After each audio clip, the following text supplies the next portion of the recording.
ceux qui la bâtissent travaillent en vain.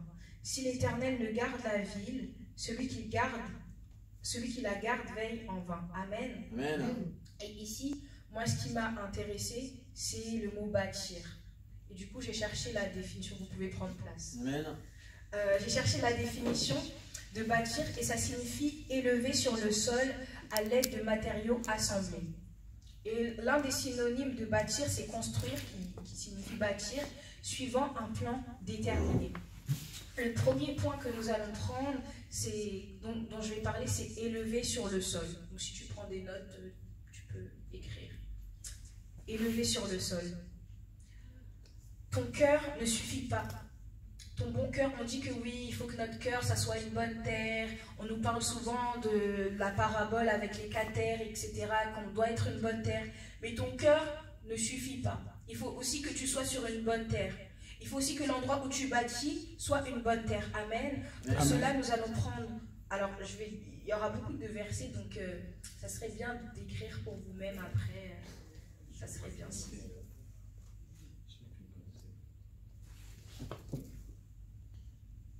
Si quelqu'un peut prendre Genèse 31, verset 3, et quelqu'un d'autre, Genèse 33, verset 20. Tu lis la suite, tu vas voir que à cause de ce positionnement-là de Jacob sur cette terre-là, il a eu des problèmes. Or que dans Genèse 31, verset 3, Dieu lui dit « Retourne dans le pays de ton père ». Dieu ne lui a pas dit de faire une pause à tel endroit. Dieu ne lui a pas dit « Oui, tu retourneras à la maison de ton père, mais tu passeras par tel endroit et tu feras telle chose ». Dieu lui a dit « Retourne à la maison de ton père ». Et ce qu'il faut comprendre ici, c'est que si tu es au bon endroit, mais que tu as le mauvais cœur, ça ne sert à rien. Si tu es au mauvais endroit et que tu as le bon cœur, ça ne sert aussi à rien. Ce qu'il faut, c'est être sur la bonne terre et avoir le bon cœur. Nous allons prendre Josué 1, versets 1 à 4.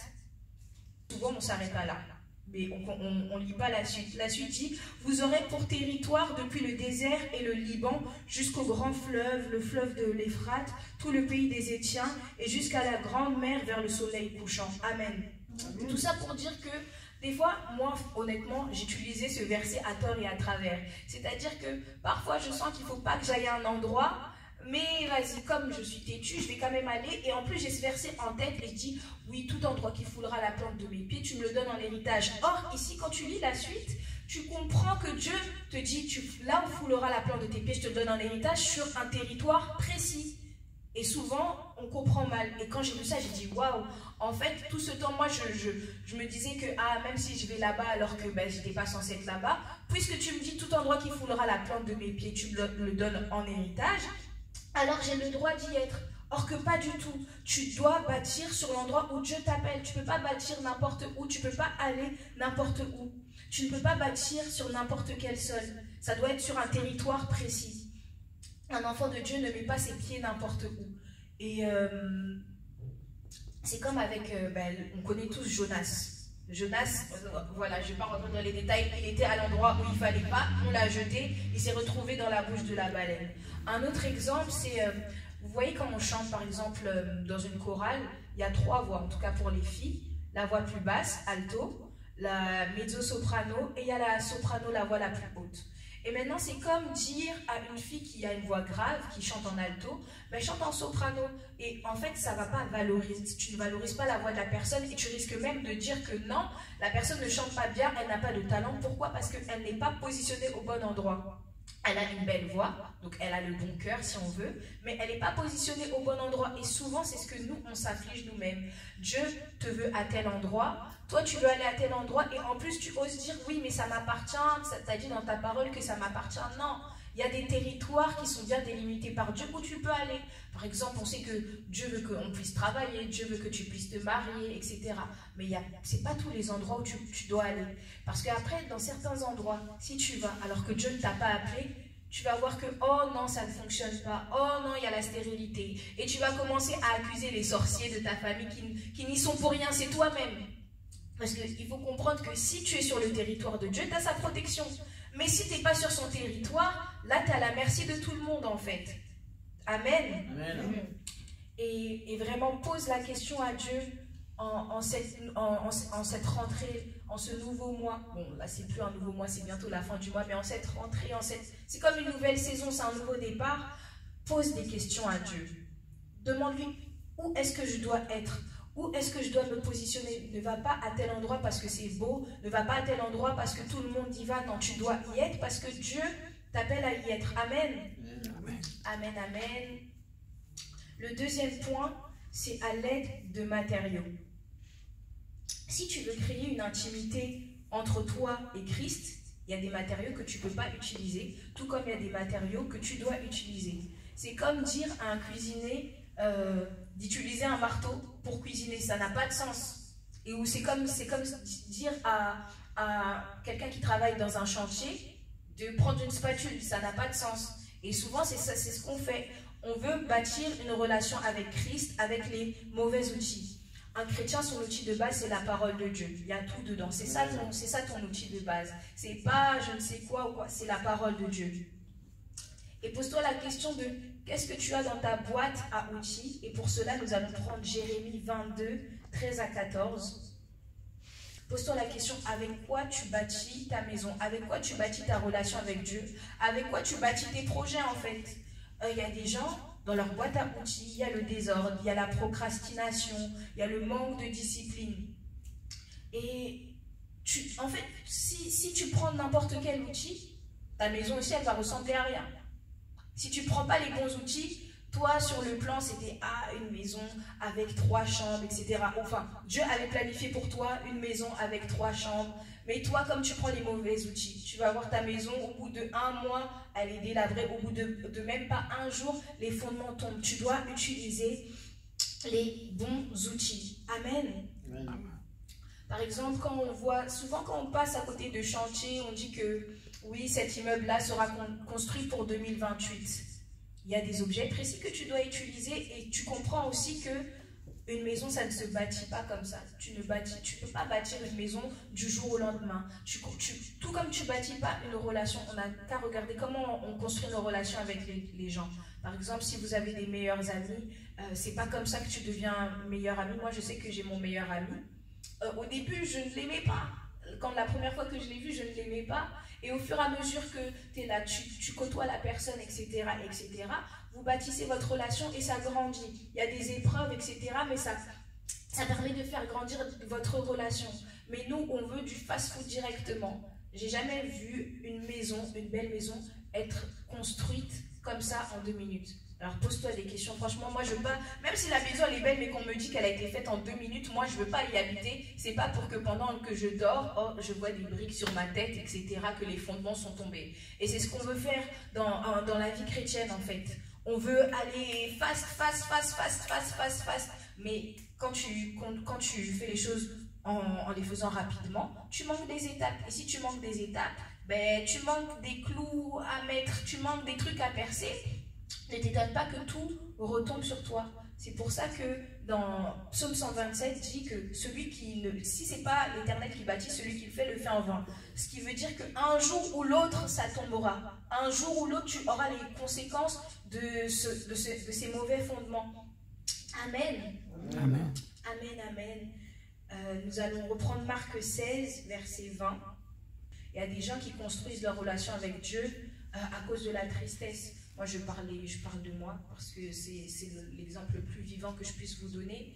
Vous savez, l'époque où je suis partie, encore une fois, de l'église, etc., je cherchais Dieu, je cherchais à construire une relation avec Dieu, mais basée sur la tristesse, basée sur la déception que j'avais reçue. Ce n'était pas le bon fondement de ma relation et au final, j'en ai payé les frais. Qu'est-ce que tu as dans ta boîte à outils? Tu peux pas en tant que chrétien, tu ne peux pas te promener avec ta rancune, tu ne peux pas te promener avec ton ego et tu utilises ça pour visser, mais c'est comme si tu prenais le mauvais outil pour visser, tu ne vises rien du tout, tu vises dans le vide.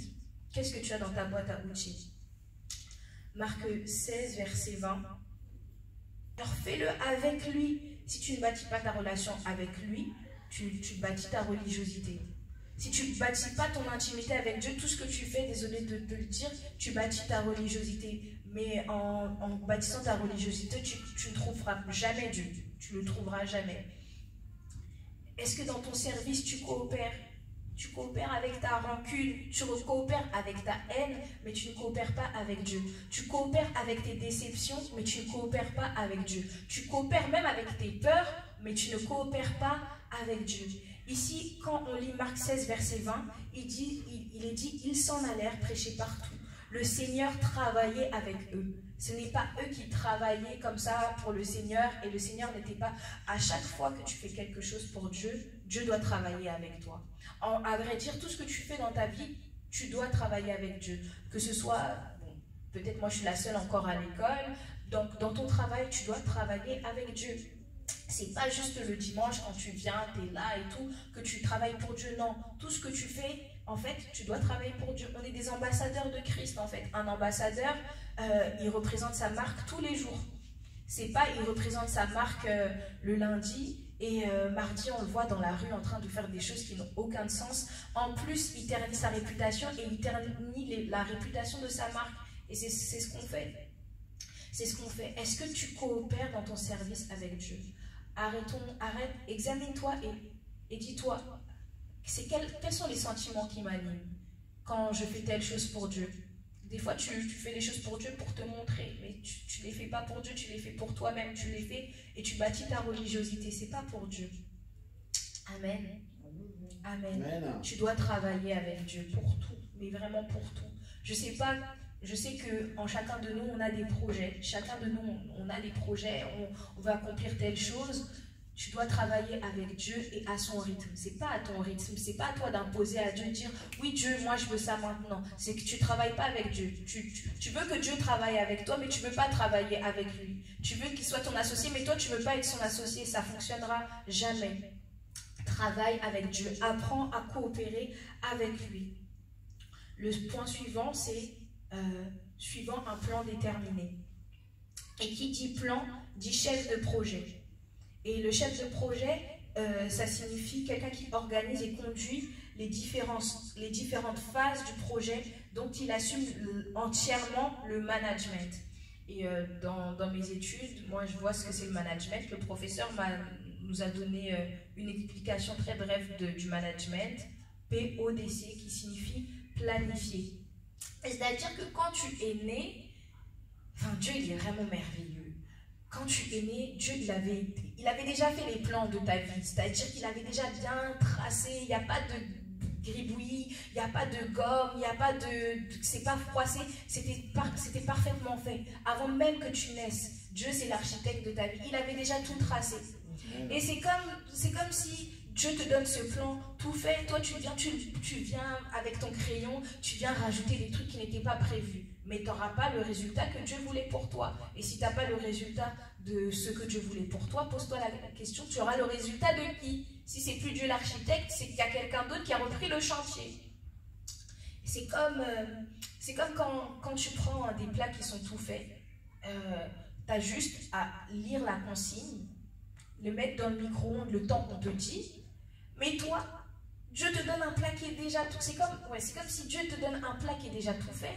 Toi, tu te dis non, je vais rajouter du cube, je vais rajouter de l'ail, je vais rajouter du persil, je vais rajouter ça. Mais tu vas gâcher le goût, tu vas gâcher le plan que Dieu a fait pour toi. Et c'est ce qu'on fait souvent. On vient, on rajoute l'ail, on rajoute je ne sais quoi, on rajoute la moutarde, on fait des mélanges qui n'ont pas de sens. Parce que le plan de Dieu a un sens. Toi, tu vas rajouter des choses, elles n'ont pas de sens. Tu vas voir, tu gâtes tout. Mais laisse-moi te dire que Dieu est bon. C'est pas parce que tu as gaffé 1, 2 fois, 3 fois, 4 fois. 7 fois, le juste tombe, l'Éternel le relève. Mais cette fois, il faut vraiment te relever.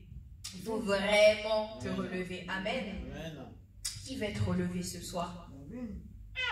Vous n'avez pas la conviction, quoi. Qui va être relevé? Moi, je croyais que les gens qui voulaient être relevés allaient se mettre debout, allaient pousser des cris de joie. Hey, maman Esther, tu ne veux pas être relevé, my God. Hey, Jesus. Ah, non, là où il y a l'Esprit de Dieu, il y a la liberté. Soyez détente, vous êtes dans la maison de votre Père. Amen. Donc, il y a planifié dans le management, il y a organisé. Et quand on organise, en fait, quand tu suis un plan déterminé, tu suis des étapes déterminées. C'est comme si un enfant de 10 ans, il vient et c'est comme si pour vous qui avez des enfants et qui viennent vous dire oui, la personne, l'enfant a 10 ans mais dit oui mais dans 2 ans je vais me marier. Ça n'a pas de sens, tu vas regarder mais tu vas dire mais ça va pas toi, t'es même pas encore au collège, t'as même pas encore eu ton brevet que tu me parles de mariage. C'est ce qu'on fait avec Dieu.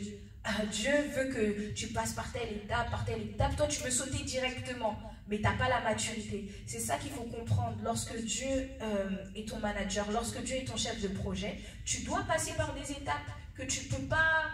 J'ai jamais vu quelqu'un avoir le bac sans être passé déjà en 6e. J'ai jamais vu quelqu'un avoir le bac sans avoir passé l'épreuve. C'est impossible. Tu dois suivre le plan organisé de Dieu. La troisième fonction du management, c'est de diriger. On sait ce que ça veut dire diriger. C'est pas à toi de dire à Dieu, je veux aller à gauche, je veux aller à droite, je veux aller à tel endroit. Dieu te dit, c'est comme Jacob. Dieu lui a dit, retourne dans la maison de ton père. Il est parti rester à un endroit. Dieu ne lui a jamais dit de rester ici. Et il a eu les conséquences. Et c'est ce qu'on veut faire. Dieu, il te dit, retourne à ton premier amour. Toi, tu veux faire une pause, tu veux dire, mais non, avant, je dois me venger. Là, on doit me sentir que non, en fait, on ne blague pas avec moi. Non, c'est pas comme ça. Dieu te dit, retourne à ton premier amour. Dieu te dit, pardonne. Dieu te dit de changer. Tu dis, oui, mais avant de changer, on doit sentir que non, c'est pas ça. Tu vas trouver les conséquences de tes actions. Parce que chacune de tes actions ont une conséquence. Chacune de tes actions ont un poids. Et ça, il ne faut pas l'oublier. Et encore plus en tant qu'enfant de Dieu. Si tu crois qu'on ne te regarde pas dans ton lieu de travail, qu'on ne te calcule pas, laisse-moi te dire qu'on te regarde. On regarde tes actions. D'autant plus que l'on sait si tu es chrétien. Que ce soit même dans ta famille, dans les réunions de famille. Toi, tu es là, tu crois que tu es un membre de ta famille comme tout le monde. Non. Tu es ambassadeur de Christ. Tu ne peux pas faire n'importe quoi. Tu ne peux pas être dirigé par tes sentiments. Tu ne peux pas être impulsive. Moi, je suis quelqu'un, et Dieu travaille encore ça en moi. Et encore avant, c'était pire. Je suis quelqu'un d'impulsif. C'est-à-dire que s'il y a quelque chose qui m'énerve, je dois faire la chose. C'est comme si je ne tiens pas en place. Par exemple, si quelqu'un m'énerve, ou je sais que moi, j'aime pas qu'on prenne du temps pour me répondre. Et des fois, je suis tellement énervée. Je suis là, je peux supprimer un message, je peux bloquer une personne comme ça. Alors que... Et après, quand je me pose, je me dis, mais merveille, qu'est-ce que tu as fait? Est-ce que ça nécessitait vraiment de faire ça? Et quand tu veux réparer, c'est pas possible parce que tu as déjà fait l'action. Tu dois garder ta face. Tu peux pas retourner. Eh ben, c'est ça qu'on fait c'est ça qu'on fait dans notre vie chrétienne. On est impulsive, on est dirigé par nos sentiments. Tu dois être dirigé par le Saint-Esprit. Dieu ne l'a pas envoyé juste pour qu'il soit quelqu'un qui nous fasse tomber. Il n'est pas là juste pour qu'on sente l'onction, qu'on dit « Ah ouais, recevez, c'est ça que tu... » Non, il est là pour te diriger. Il est là pour te donner des conseils. Amen. Amen. Et la dernière fonction du management que j'ai vue, c'est de contrôler. Il contrôle toi, il contrôle tout ce qui appartient à ta vie. Mais ça aussi, il faut que tu puisses remettre ta vie entre les mains de Dieu. Mais il contrôle aussi tes adversaires. C'est-à-dire que si tu es sous le contrôle de Dieu, tes adversaires sont aussi sous son contrôle. Et donc tu ne crains rien. C'est là où tu peux dire, je ne craindrai rien. Amen. Mais si tu n'es pas sous le contrôle de Dieu, les adversaires, là, les terreurs de la nuit, tu vas commencer à 3h du matin à voir les esprits que tu ne voyais plus. Pourquoi? Parce que Dieu n'est plus au contrôle en fait. Et tu vas dire encore oui, c'est les sorciers, c'est quoi? Il faut vraiment qu'on arrête de mettre tout sur le dos des sorciers parce qu'au final, on leur ouvre beaucoup de portes qui auraient pu rester fermées. On leur laisse beaucoup d'occasions qui auraient pu ne pas se présenter à eux parce que nous-mêmes, on n'écoute pas Dieu. Mais si nous, on n'écoute pas Dieu, qui va l'écouter? Amen. Amen. Et pour conclure, tu bâtis de la bonne manière dès lors que tu fais ce pourquoi Dieu t'a appelé. C'est ça véritablement bâtir en Christ. Est-ce que ce soir, tu fais ce pourquoi Dieu t'a appelé? Encore une fois, notre église, elle est bénie. On a reçu tellement d'hommes de Dieu et puis même nos pasteurs, au travers des enseignements, au travers des paroles de sagesse, des prophéties, etc. On t'a dit ce qu'il fallait faire. T'écoutes toi-même, tu sais, dans ton cœur, tu sais déjà ce que tu dois faire, mais tu attends. Je ne sais pas ce que tu attends, Mais la bonne manière de bâtir, c'est dès lors que tu fais ce pourquoi Dieu t'a créé. Amen. Amen. Amen. Voilà, c'était la parole de ce soir. Amen. On peut acclamer. Si tu as été béni, si tu as reçu ta part. Amen, amen, amen, amen, amen, amen, amen. Amen, amen. Nous allons prier par rapport à cette parole. Le premier point, c'était élever sur le sol. Et je disais que ton cœur ne suffit pas, il faut aussi être sur une bonne terre. Tout d'abord, tu vas demander pardon à Dieu si tu n'étais pas sur la bonne terre, si tu n'étais pas au bon endroit, si tu sais que dans un endroit de ta vie, tu n'es pas au bon endroit. Tu vas demander Dieu, pardonne-moi véritablement, je ne t'ai pas écouté, j'en ai fait qu'à ma tête, mais ce soir, j'ai envie d'être au bon endroit. Prions dans le nom puissant de Jésus-Christ.